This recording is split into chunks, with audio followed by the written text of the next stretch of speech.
terkait dengan keadilan untuk siapa, ya. Oke, jadi bunyi sila kelima itu keadilan sosial bagi seluruh rakyat Indonesia. Ya, jadi kuncinya seluruh rakyat Indonesia. Keadilan sosial bagi seluruh rakyat Indonesia. Ya, ini artinya bukan sama rata sama rasa seperti prinsipnya komunis, tidak, gitu ya. Keadilan sosial bagi seluruh rakyat Indonesia itu tetap memberi kebebasan kepada individu untuk katakanlah mencari nafkah sebisa mungkin, sekaya mungkin, ya. Boleh setiap orang itu memperoleh kekayaan sebanyak mungkin, ya. Tetapi semakin kaya dia, harus semakin besar kontribusinya buat rakyat Indonesia, buat negara, buat rakyat Indonesia. Gitu ya. Kontribusinya misalnya seperti apa? Semakin kaya dia, misalnya semakin banyak dia memiliki kendaraan misalnya. Kendaraan pertama pajaknya biasa, kendaraan kedua itu sudah progresif, ketiga progresif lebih besar lagi, keempat lebih besar lagi. Jadi setiap orang boleh saja memiliki 4-5 mobil di rumahnya, tetapi mobil kedua sampai mobil ke terakhir itu pajaknya semakin tinggi, semakin tinggi, semakin tinggi. Dengan demikian, keadilan sosial bagi seluruh Indonesia itu bisa diwujudkan, gitu ya. Dana hasil pajak dari orang yang semakin kaya, pajaknya semakin besar, itu bisa didistribusikan kepada seluruh rakyat Indonesia, ya. Untuk apa? Untuk dana kesehatan, untuk dana pendidikan, untuk dana misalnya membangun trotoar, membangun taman-taman, gitu ya. Sehingga orang kaya boleh saja dia wisata ke luar negeri misalnya, tapi orang yang kurang beruntung dia bisa mengajak keluarganya, anak istrinya ke taman, dan di taman itu ada tempat mainan anak-anak misalnya. Dan jadi meskipun dia kurang beruntung, dia tetap bisa bahagia di sana. Gitu ya. Bisa saja orang kaya itu naik mobil yang nyaman, dingin ya, ber-AC merek-merek terkenal itu ya, Range Rover atau apalah gitu ya. Tetapi orang yang kurang beruntung juga bisa naik kendaraan yang dingin, yang nyaman gitu ya. Itulah misalnya pemerintah berupaya mengadakan bis-bis yang nyaman, ya, bis Transjakarta ya kan. Kemudian KRL-nya juga sudah ber-AC semua sekarang gitu ya. Di masa saya muda dulu KRL-nya itu tidak ada AC-nya. Bayangkan. Ya, berpeluh gitu ya, dan penuh sekali gitu ya. Sekarang sudah lebih baik gitu karena memang sudah ber-AC, sudah nyaman, sudah dingin gitu. Nah, itu usaha untuk mewujudkan keadilan bagi seluruh rakyat, ya, bagi setiap orang, gitu ya. Itu keadilan untuk siapa? Untuk seluruh rakyat Indonesia, gitu, tanpa kecuali, gitu ya. Makanya kita berbeda dengan misalnya negara-negara Barat yang menganut liberalisme. Di negara barat itu ketimpangan semakin tinggi, sangat tinggi gitu ya. Nah, di kita kenapa ketimpangan masih tinggi? Karena memang belum dilaksanakannya Pancasila secara benar gitu ya.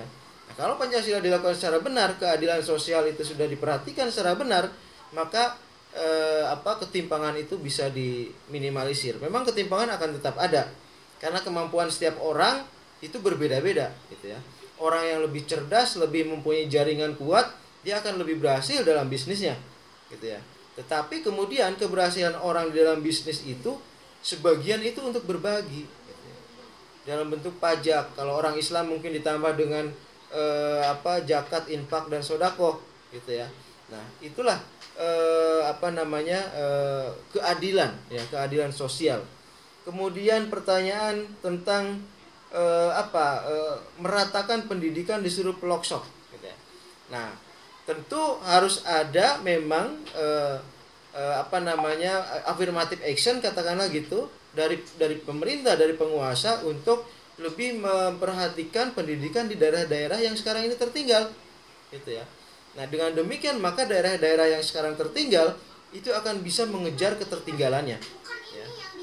Makanya pemerintah sekarang banyak membangun infrastruktur, membangun jalan, jembatan, ya kan, membangun gedung-gedung sekolah, di daerah-daerah terpencil, di daerah-daerah yang sebelumnya terisolir gitu ya. Dengan dibangunnya berbagai infrastruktur itu, maka ketertinggalan di daerah itu akan bisa dikejar gitu ya. Itulah kenapa ada prioritas untuk daerah-daerah pinggir, daerah-daerah yang terisolir, karena untuk mewujudkan pemerataan di bidang pendidikan itu gitu. Itu sudah, pertanyaan Anda sudah terjawab oleh langkah-langkah yang dilakukan oleh pemerintah sekarang gitu ya. Kemudian ada pertanyaan, Indonesia telah lama merdeka, namun mengapa implementasi tegaknya keadilan di semua lini kehidupan? Mungkin ini belum ada gitu ya implementasinya. Implementasi tegaknya keadilan, ya itu masih harus diupayakan, ya kan? Pancasila itu kan ideal, ya, ideologi, hal ideal, ya. Dan hal ideal itu adalah sesuatu yang digapai-gapai untuk diraih, untuk dicapai, gitu ya. Mungkin suatu saat kita akan menjauh dari hal ideal Pancasila. Katakanlah misalnya tentang kemanusiaan seperti minggu lalu. Mungkin suatu saat muncul konflik, ya, pertentangan antar etnis gitu ya.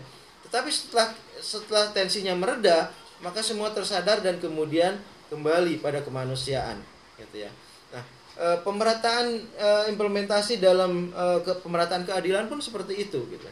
Keadilan itu apalagi di tingkat dalam kondisi ekonomi yang sulit sekarang, itu memang akan semakin jauh gitu.